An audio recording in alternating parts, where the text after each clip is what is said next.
Muy buenos días, Luana, a la Universidad del Magdalena, programa Antropología en Colombia. Es para nosotros un honor que nos acompañes en una masterclass para que nos presentes resultados de tus investigaciones que conducen también a tus investigaciones postdoctorales. Entonces, para nosotros es un privilegio que estés acá. Nos gustaría, antes de que entraras en materia de tu trabajo de investigación, que nos contaras quién eres tú, en qué nivel de estudios estás, cuál es tu relación de una Argentina con Chile y por qué esta conciencia culinaria de los movimientos sociales a partir de la cocina en Chile. Entonces, bienvenida y muchas gracias por tu participación. Bueno, muchas gracias a ustedes por la invitación. Es un honor, un gusto estar en esta clase y poder tener la oportunidad de compartir lo que vengo trabajando. Yo soy argentina, soy antropóloga y llegué a Chile, donde estoy ahora, hace 2 años y unos meses. Eh, y la verdad es que me encontré con este tema un poco de casualidad. Ahora les voy a ir contando un poco lo que estuve haciendo y también cómo fue ese proceso de investigación. Pero básicamente en Argentina me formé como antropóloga en el pregrado, en la maestría y en el doctorado. Y allá me formé investigando temas que no tenían nada que ver con esto. Estudié un laboratorio de neurocientíficos argentinos en lo que son los estudios de la ciencia y la tecnología. Y, y cuando llegué acá a Chile, había una convocatoria para trabajar sobre temas ambientales y me parecía que era un tema que era cercano a lo que yo venía haciendo. Era para formar parte de este equipo que está acá en la diapositiva, que es el de Cultura y Crisis Climática, que es un equipo que está conformado por investigadores de distintas partes de Chile que trabajan sobre respuestas económico-culturales de las comunidades en contextos de precariedad socioambiental. Hay investigadores que trabajan, no sé, en contextos de sequía, otros que trabajan en contextos de trabajo agrícola y cómo se va modificando con la crisis climática. Y yo me incorporé a una línea de trabajo sobre incendios forestales. La verdad es que yo conocí la convocatoria en enero del 2024 y en febrero me volví a mi casa a Buenos Aires y mientras que estaba preparando el proyecto para postular a los incendios forestales, a esta convocatoria, empezó este incendio del que voy a hablar hoy, que yo lo veía un poco por la tele, un poco siguiendo la cobertura y que fue un incendio, uno de los incendios más de mayor envergadura, considerado de los peores desastres socionaturales de la historia reciente de Chile. Así que un poco fui pensando en el tema a medida que pasaba y cuando llegué a Chile de vuelta en marzo, bueno, comencé a investigar, pero con esta pregunta sobre cómo responden las comunidades en contextos de desastres y específicamente me propuse investigar este incendio. Después también me incorporé a un equipo que es este Fondesit que se llama Pirocrónicas, en donde somos todos investigadores que trabajan sobre incendios forestales. Entonces les cuento un poquitito, a ver si, ahí, en qué consistió este incendio. No sé si conocen, la región de Valparaíso es en el centro de Chile, es a 1 hora y media más o menos de Santiago. Santiago está como sobre la cordillera y la región de Valparaíso, donde están estas ciudades que son las más importantes, que son Valparaíso y Viña del Mar, son ciudades costeras.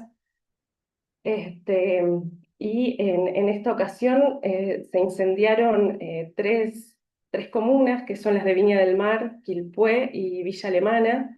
Y si bien es un área en donde hay bastante recurrencia histórica de incendios, este evento no se superpuso con áreas de eventos anteriores.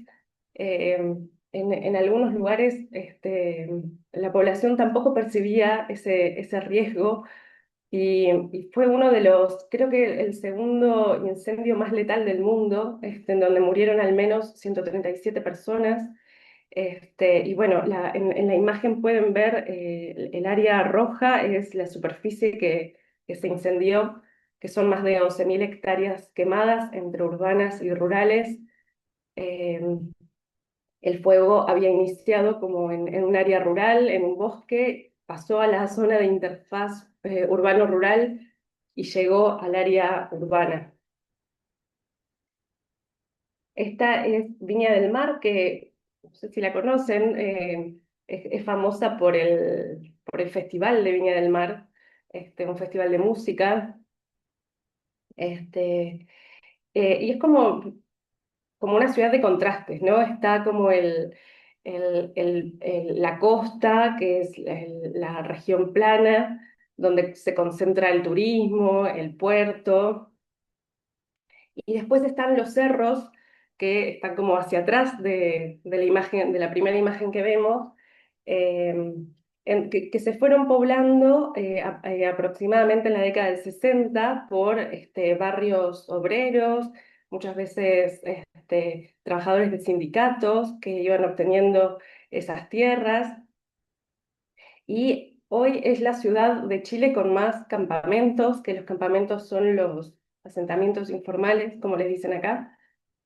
Y justamente la zona afectada fue esta zona de los cerros, ¿sí? Y la gente de los cerros también tienen como una identidad eh, contrastativa con la ciudad, con la zona costera, ¿no? Contraponen a Viña Marina con Viña Serrina. Este, entonces, bueno, este es un poco el lugar, el contexto de este incendio. Recién este año hubo un incendio también en enero, de una magnitud cercana a pero hasta entonces este era considerado el incendio forestal más grave de la historia de Chile. Bueno, yo un poco con esta pregunta acerca de cómo responden las comunidades a los incendios forestales, en este caso en concreto, a este incendio forestal, empecé como, me acerqué a la zona afectada tratando de ver cómo podía empezar trabajo de campo, ¿no? Como antropóloga, esa es la forma en que tenemos de hacer investigación. Y ahí encontré una organización que tenía una olla común, y acá yo tampoco, obviamente, podía entender lo que era una olla común, pero no sabía o sea, como argentina, como extranjera, no sabía de como la importancia que tenían las ollas comunes en la historia chilena. Una olla común es una organización colectiva que consiste en obtener, cocinar y repartir comida, ¿no? Pero además es muy importante en Chile, es una tradición que empieza como en los años 30 vinculado a huelgas sindicales, en donde, claro, como parte de la movilización o de la protesta, la gente se ponía a cocinar, ¿no? Entonces, la olla tenía la duración de lo que duraba la huelga. Pero este, con el correr del tiempo, y especialmente en 1982, en una de las crisis económicas más importantes que tuvo o que se dieron durante la dictadura militar chilena, la dictadura de Augusto Pinochet, empezaron a proliferar eh, estas ollas comunes y como que quedaron como una forma de acción colectiva latente, así lo definen algunos de los estudios urbanos que hay acá, como esto, parte del repertorio popular en donde en distintos contextos de crisis, a veces vinculado a crisis económicas, pero también vinculado a desastres socionaturales como terremotos o inundaciones. Las comunidades este, levantan, como dicen acá, ollas comunes, ¿sí? Entonces, un poco yo me acerqué a una olla común que, claro, que es distinto a lo que capaz yo conocía como un comedor popular o comedor comunitario, como decimos en Argentina, o un merendero, una copa de leche, ¿sí? Como que esto tenía una especificidad local, que también tiene esta especificidad de que en- por lo general la comida se prepara, se sirve y se entrega, pero no se come en el lugar, ¿no? Como que los destinatarios de los platos se llevan ese plato lo comen donde quieran, digamos, ¿no? Pero no necesariamente se quedan ahí donde se cocinó. Entonces, me pasó esto de ir como hablando con algunos referentes de algunas organizaciones que me sugerían ir hablando con otros espacios, y ahí llegué a un centro cultural y empecé a hablar con un joven que era el que se había ocupado, había sido el encargado de levantar una olla común en el centro cultural durante el incendio. Y un poco él en ese momento estaba preparando, adelantando trabajo para la cocina del día siguiente. Entonces, como que me dijo, bueno, si tenés ganas de charlar, ¿por qué no me ayudas a pelar unas papas, rallar unas zanahorias? Así vamos adelantando el trabajo para mañana. Y en esa conversación yo le conté que era antropóloga, que formaba parte de estos equipos, que quería que tenía estas preguntas de investigación, y él conocía lo que era la antropología, y, y me dijo, ah, bueno, pero si sos antropóloga, entonces sabes que para entender lo que nosotros hacemos vas a tener que cocinar con nosotros.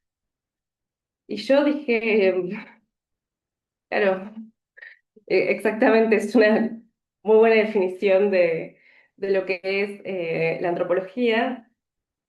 Entonces, a partir de esa conversación, las semanas siguientes me fui acercando a la olla a ayudar en la cocina, que un poco también, claro, es algo que en general las ollas necesitan, ¿no? Como ellos dicen, como manos voluntarias que cocinen, porque el trabajo de la cocina es mucho trabajo, es un trabajo de casi de 8 de la mañana a 5 de la tarde, o de 8 o 9 de la mañana, depende de la olla, a 5 de la tarde, ¿no? Entre que se preparan los alimentos, se cocina, se sirve, se entrega la comida, después se deja el lugar en condiciones, ¿no? Se limpia, se lava.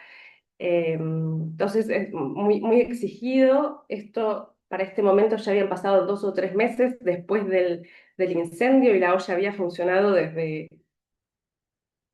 desde el día siguiente del incendio, ¿no?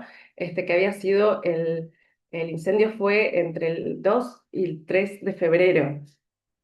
Y también lo interesante fue que este centro cultural se encontraba en ese momento organizando un festival de música que hacían, un festival de verano, porque acá en Chile en febrero es el mes de las vacaciones. Y justo, claro, el incendio empezó un viernes y el sábado era ese primer fin de semana de vacaciones, y para ese sábado estaba previsto el festival, y ellos estaban en una asamblea ultimando los detalles para el día siguiente cuando empezó el incendio. Y ahí estaba la foto anterior, que ahora vuelvo. Si ven la segunda foto, del otro lado de la autopista, todo eso es zona incendiada. Y el centro cultural está a unas cuadras de este lado de la autopista. Y ellos vieron cómo se incendiaba esa zona, se prepararon para evacuar. Después, por suerte, a esta altura, la autopista actuó como cortafuego, detuvo, o sea, el fuego no pasó para el otro lado, pero ellos prácticamente desde ese momento empezaron a organizarse con distintas iniciativas para dar respuesta y atender como a esas necesidades básicas durante la emergencia, como la comida, como se conformaron como un centro de acopio donde recibían donaciones, organizaron escuadrillas de remoción de escombros, hacían recorridos por el terreno, también anotando, registrando las necesidades de la población para después hacerles llegar la ayuda que llegaba. Entonces, entre esas iniciativas que hicieron, una fue la de la olla común, que estaba a cargo de este joven, y que él también se preocupó porque, como más o menos se levantaron alrededor de algunos registros oficiales del municipio estiman que alrededor de 65 ollas comunes en el incendio, y claro, él estaba preocupado por articular estas ollas comunes, ¿no?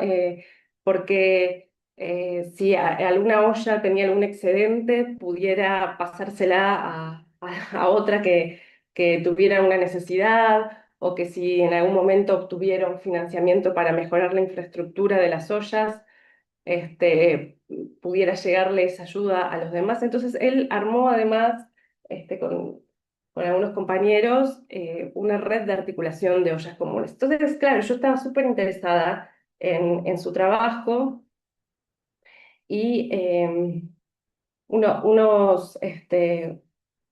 a medida que fuimos como estableciendo confianza en cocinando la olla, me invitó a formar parte de lo que fue un encuentro comunal de ollas comunes que se hizo al cuarto mes del incendio, cuando se cumplieron los 4 meses, y ahí lo que hicimos fue una actividad participativa en donde relevamos información del funcionamiento de las ollas comunes y empezamos a hablar con algunos de sus integrantes, y después a mí me pareció que lo mejor, más como antropóloga, era después tener la oportunidad de visitar cada olla común, ¿no? Ir a cada olla y conocer cómo es que funcionaban. Entonces, los meses posteriores fuimos juntos y más o menos como que nuestra visita consistía en ayudar en la cocina, eh, ayudar a servir y a entregar. Después casi siempre comíamos en la olla con la gente de la olla que come lo mismo que cocina. Y después cuando terminábamos de comer, le dábamos espacio como a una entrevista para poder conocer un poco sobre la historia de los integrantes de la olla, sobre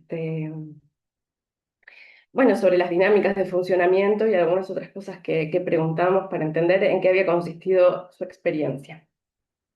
Así que un poco lo que me fui dando cuenta eh, con el trabajo de campo, a medida que iba conociendo a estas ollas, es que realmente las ollas comunes fueron protagonistas de esta fase de respuesta en la gestión del riesgo, ¿no?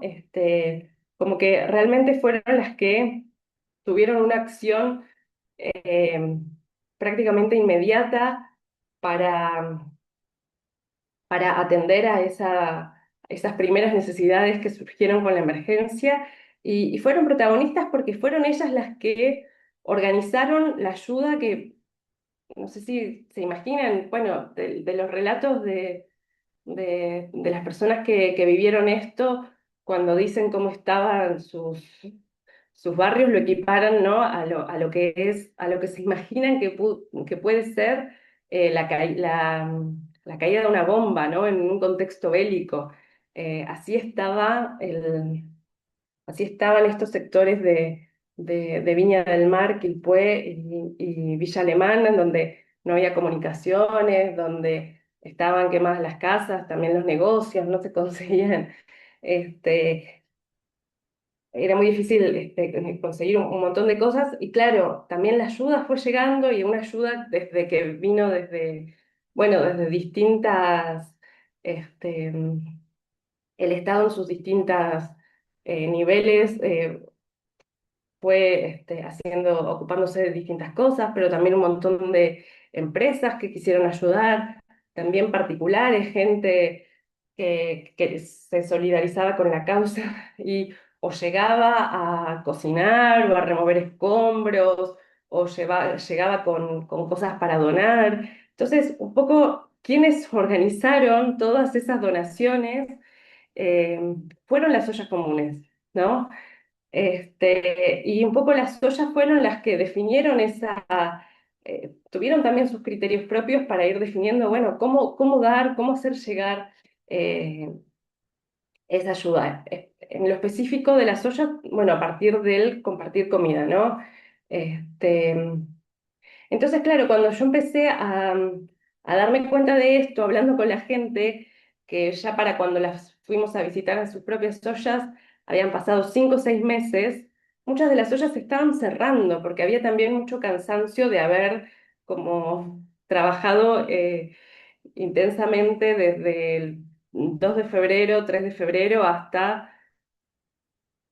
este, hasta junio, julio, agosto. Entonces, un poco como yo igual preguntaba por ese origen de las ollas y ellos me estaban contando también parte del final de las ollas, es que empecé como a plantear que lo que habían tenido las ollas era como un ciclo de vida, ¿no?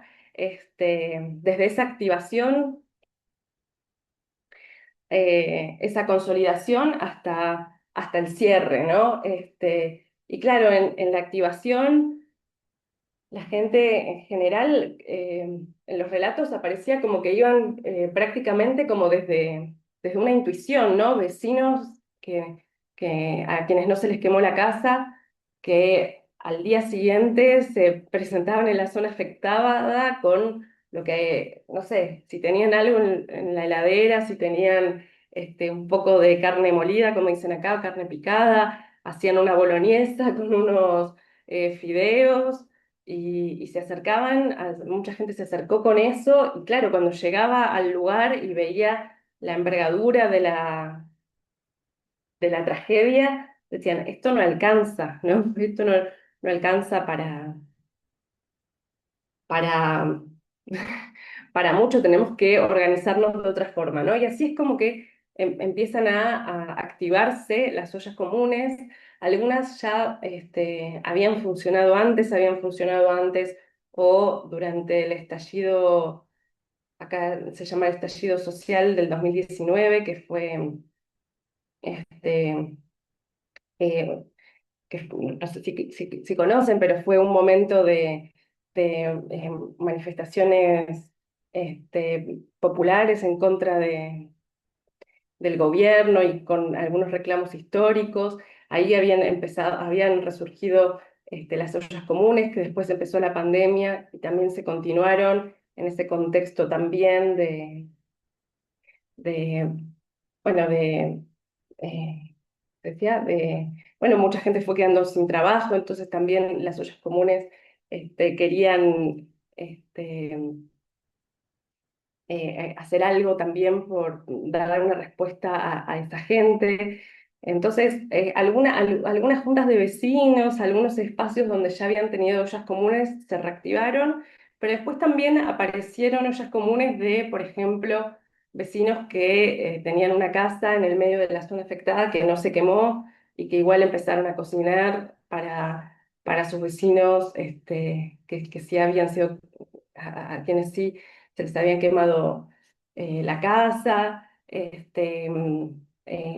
pues, una organización ambiental que justo había obtenido que se declarara el primer humedal urbano.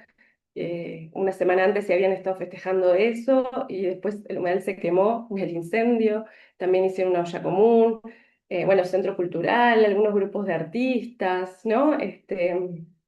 Que fueron eso, armando las ollas. Bueno, en algún momento se fueron consolidando esos equipos, gente que fue quedando más estable, y después también fueron cerrando, ¿no? Entonces eran ollas de más o menos entre 2 a 12 personas, dependía, dependía, eh, ollas familiares, de familias que se a disposición y levantaron una olla en el corazón de lo que fue el incendio. Este, entonces casi siempre empezaban con un poco con algunas cosas que tenían, pero después obtuvieron algunas donaciones y pudieron invertir un poco más en infraestructura, en utensilios, en gas, en fogones.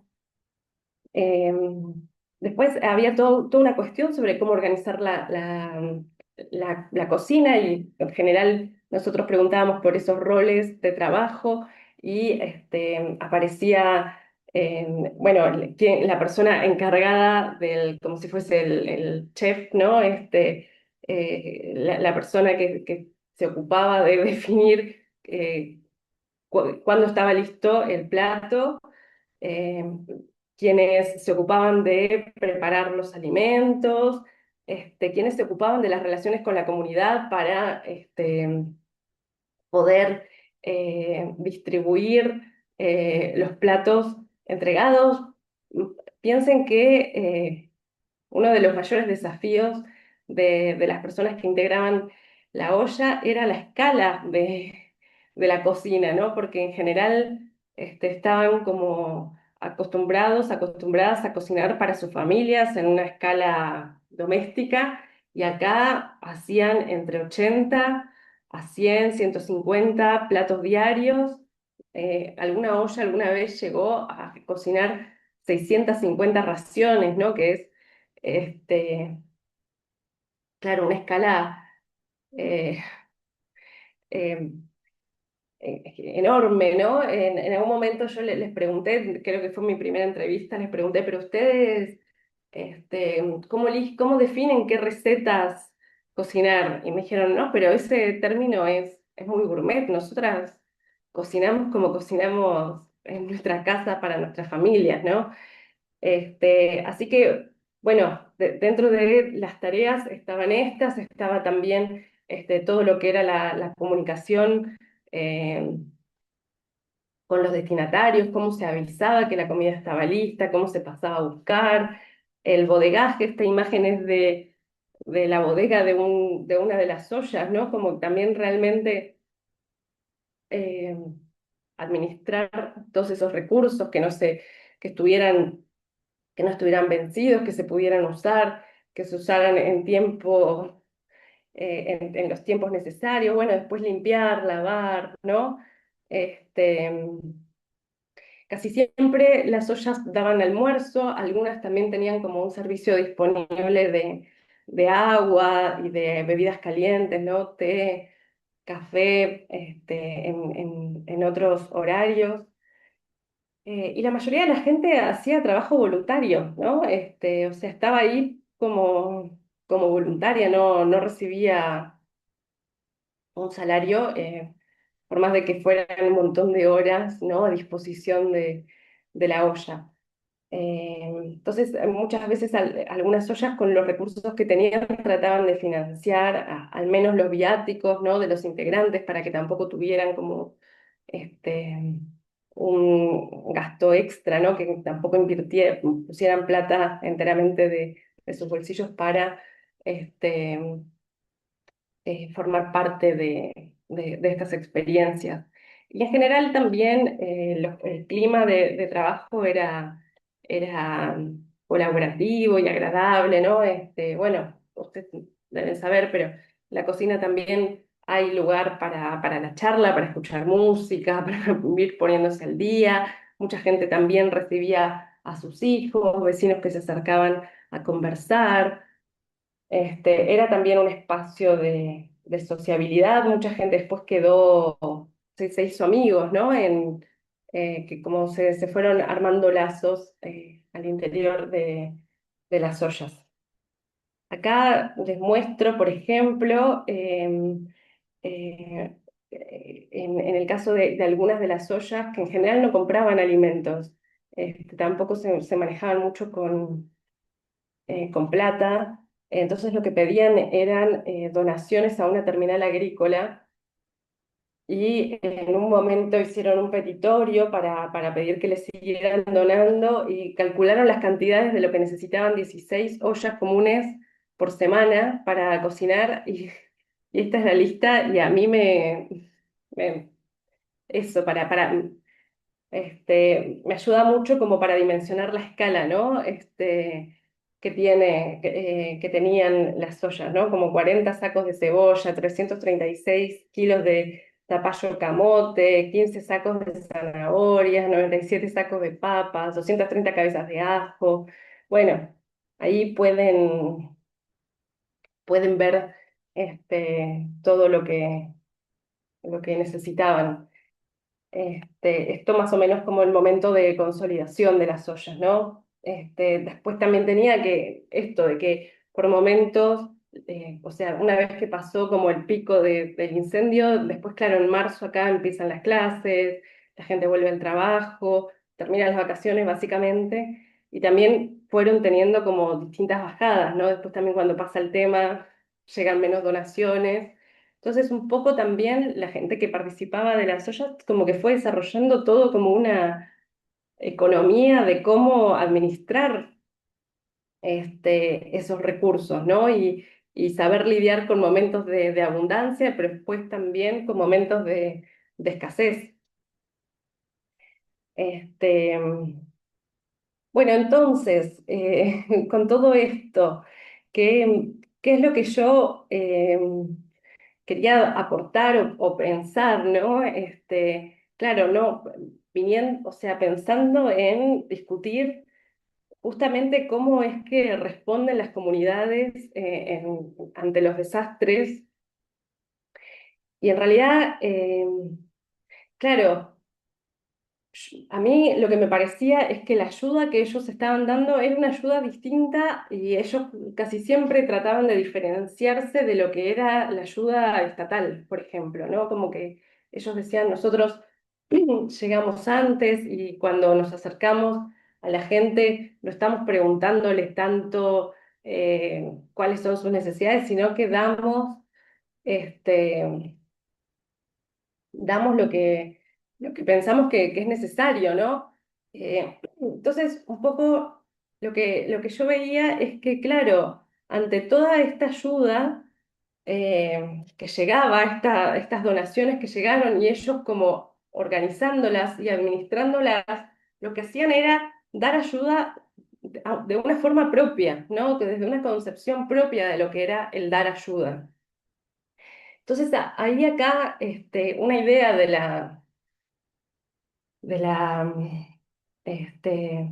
la antropología, de pensar a la cocina como espacio de transformación, a mí me sirvió también para pensar que justamente esa cocina era ese espacio en donde ellos transformaban lo que llegaban y lo convertían en algo propio, ¿no? Como que, claro, capaz llegaban muchos, no sé, paquetes de fideos y la gente no tenía casa, no tenía dónde, ni olla, ni gas, ni nada. Eso no era comida, ¿no? Como que en realidad necesitaban de las ollas comunes para que eso se convirtiera en un plato de comida para servir y ser comido, ¿no?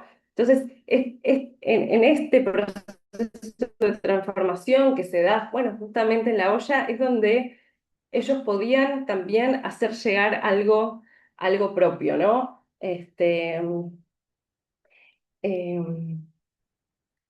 Eso. Entonces, claro, como que la pregunta también yendo al título de la charla, como qué es lo que se da y a través de la entrega de platos de comida, ¿no? Qué es lo que están dando y cómo lo están dando? Y cómo claro, los platos de comida que daban también transmitían un mensaje también de cómo se sigue. También ahí hay un mensaje, ¿no? Esto creo que no lo dije, pero en general los platos que se cocinaban eran los platos típicos de la cocina chilena, ¿no? Como porotos con riendas, le dicen acá, porotos con tallarines, charquicán, carbonada, pantrucas, ¿no? Y era esto cuando yo les pregunté si eran recetas y me dijeron que no era nada gourmet, que era la comida como en casa, ¿no? Después yo también me quedé pensando como, claro, se daba comida como en casas en momentos donde la gente no tenía sus casas, ¿no? Y eso también era parte de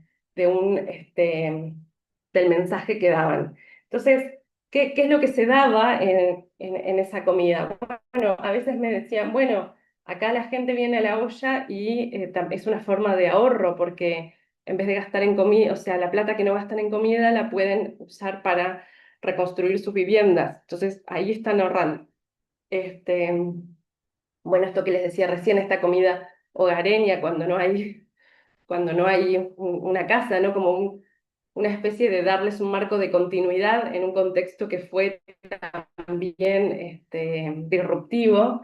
Eh, pero después también, claro, esta cosa más de subsistencia económica eh, era mucho más que eso, ¿no? Como que decían, bueno, esto es algo que te sacia, pero no solamente en la comida, es algo que te sacia en el espíritu, en la memoria, en los valores.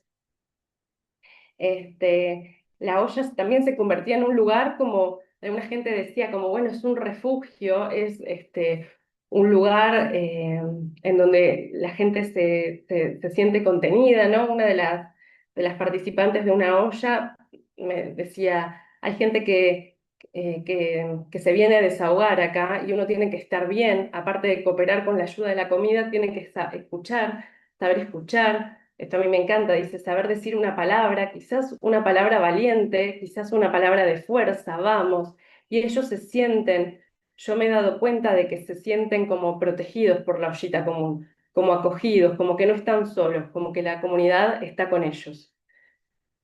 Entonces, claro, la comida era también este mensaje como de, a veces me lo decían así como es un mensaje de amor, de esperanza.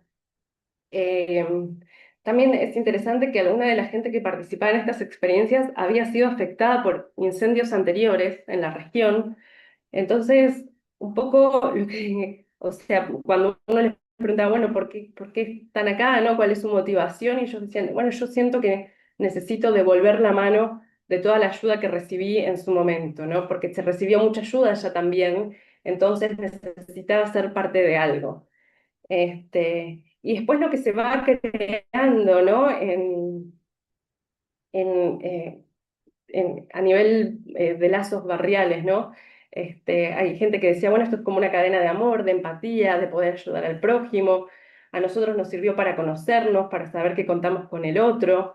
Me hace revivir hartas, o sea, muchas cositas, me hace sentir vivo, me hace sentir parte de. Siento que acá se necesita renacer, el misticismo no es lo mío, pero es como el ave fénix, ¿no? Este, bueno, estas son las cosas que fueron surgiendo también, ¿no? Como eso que se fue creando, lo que fue creando la olla a partir de su labor. Entonces, bueno, ya como para ir terminando, un poco con este trabajo, a mí me parece importante que pensando en esta pregunta sobre qué hacen las comunidades ante los desastres y cómo hacerlas partícipes, que muchas veces como que desde las políticas públicas se piensa, bueno, cómo hacemos partícipes a las comunidades de la gestión del riesgo de desastre? Y lo que yo creo que es importante es reconocer que las comunidades tienen capacidad de dar, de gestionar y de organizar, ¿no? Porque en definitiva fue eso lo que hicieron, y que muchas veces, claro, se las piensa solamente como beneficiarias, como beneficiarias pasivas, ¿no? De las políticas, pero creo que podría ser un aporte, ya interpelarlas desde su capacidad de dar, ¿no?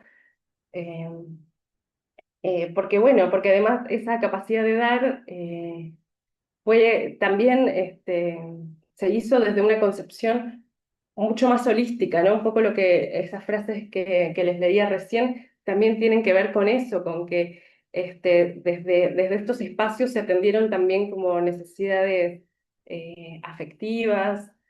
este, entonces, su capacidad de dar fue realmente bastante integral, ¿no? Así que bueno, eso. Muchas gracias.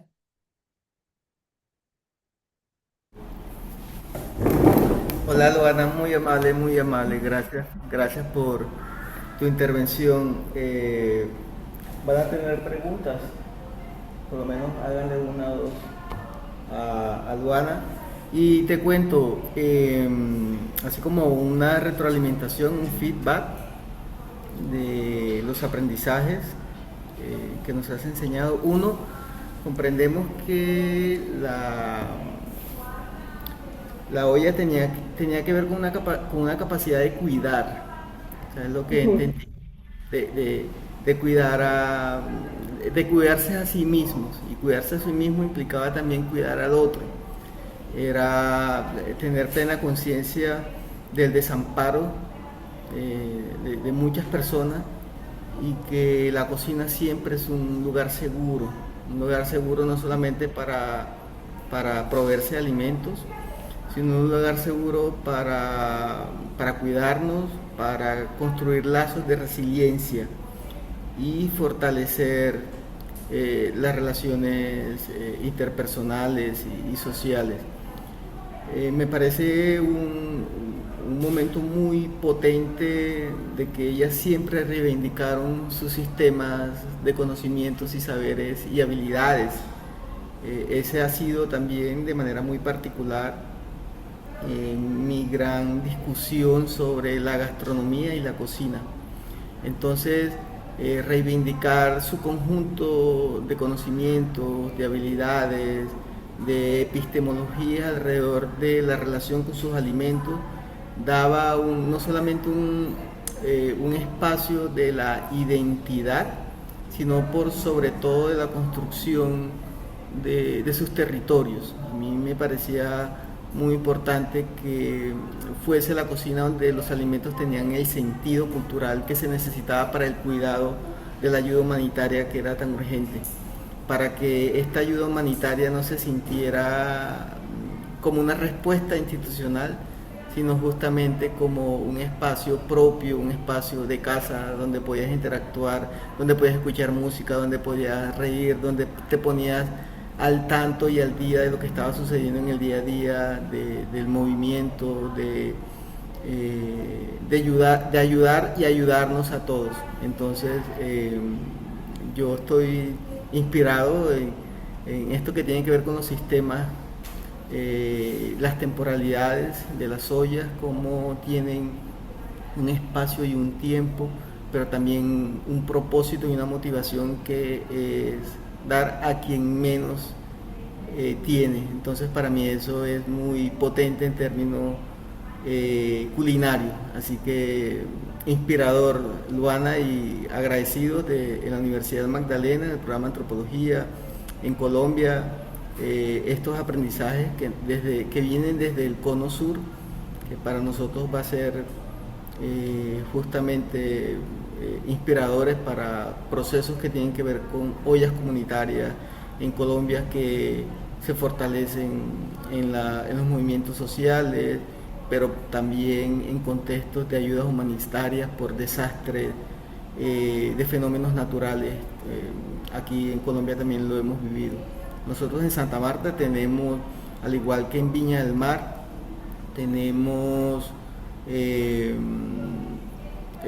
un bosque seco que permanentemente está incendiándose. No hemos llegado hasta allá, pero creo que ese es un riesgo en términos de la gestión de los desastres. Y la gestión de los desastres parte de una base alimentaria, o sea, no es posible crear una gestión del desastre sin desarticulada de, bueno, una vez estando en el desastre, ¿cómo vamos a ayudar humanitariamente? Entonces, lo que necesitamos es que el cuidado tenga un sentido de la identidad y del reconocimiento de que somos iguales en un territorio. Entonces, muchas gracias, Luana. Iván, María José, Roberto, sí, adelante. Van a haber unas preguntas, Luana, de los chicos, Dale. ¿no? No, no, no, tú nos ves allá. Sí, sí, sí, Ah, sí, perfecto. acércate para que lo hagan. Te presentas bueno. Buenos días, Luana. Mi nombre es María José Díaz. De ¿Qué tal? antemano, muchas gracias por esta charla tan enriquecedora. La verdad es que es muy interesante. Y mi pregunta es en la parte de la composición social, porque en la parte de los equipos mayoritariamente era conformado por mujeres y no equitativamente entre hombres y mujeres. Es que la mayoría eran de mujeres. Sí, sí. Bueno, en realidad, allí, o sea, desde lo que yo vi, sí, en general este, quienes sostenían las ollas, quienes estaban ahí, la mayoría eran mujeres, este, pero también había bastantes hombres, o sea, algunas ollas familiares, los hombres tenían un lugar importante, algunos referentes barriales, también eran hombres los que impulsaban las ollas. Después sí, capaz, no, ¿cuál es la explicación? Digamos, yo creo que bueno, capaz la disponibilidad este, y el tipo de afinidad con la tarea, ¿no? Me parece que eso puede explicar un poco eso. Muchísimas gracias.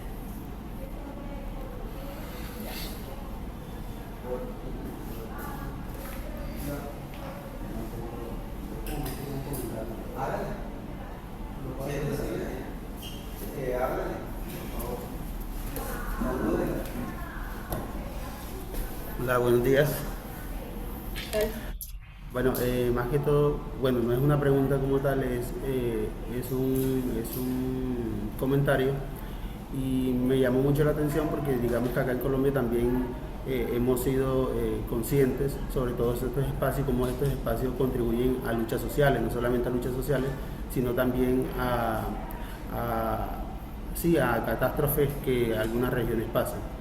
Y lo que creo yo que conecta a todo el territorio, no solamente el territorio, sino a países, es que este tipo de desastres, como muy bien decía en la diapositiva, despierta en las comunidades una solidaridad intuitiva.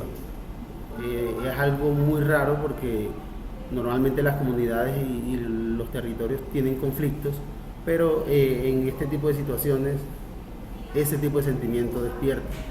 Y cómo se asocia esto a la cocina de el dar, pero detrás del dar la persona debe estar preparada también para ayudar y ser soporte de todas esas personas afectadas. Entonces digamos que era un poco más como comentario dar este tipo de opiniones. Muchas gracias. Claudia.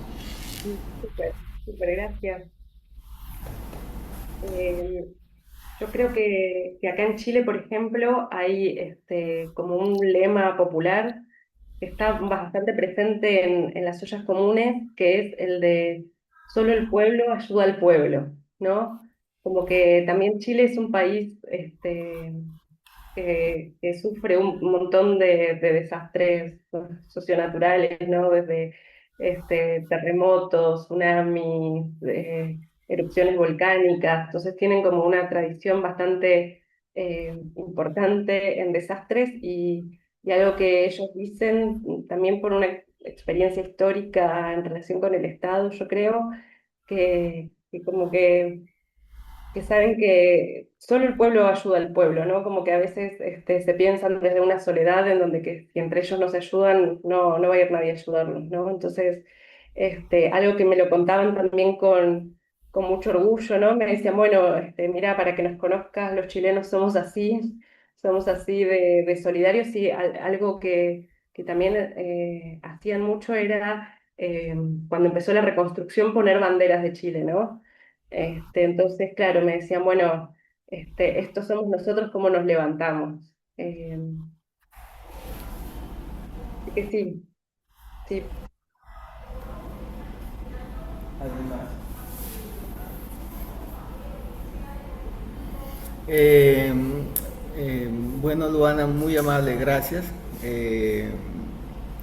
Una vez más, infinitas gracias por tu presencia y para nosotros ha sido muy, muy valioso tu tiempo. Voy a parar la grabación y para cerrar algunas cositas. Entonces, bienvenida nuevamente a la Universidad Magdalena, al programa Antropología, pero por sobre todo a la asignatura de Antropología de la Alimentación hacia un estudio científico de la cocina como tú lo has venido trabajando. Así que bienvenida siempre. Ya cierro la grabación y nos quedamos nosotros.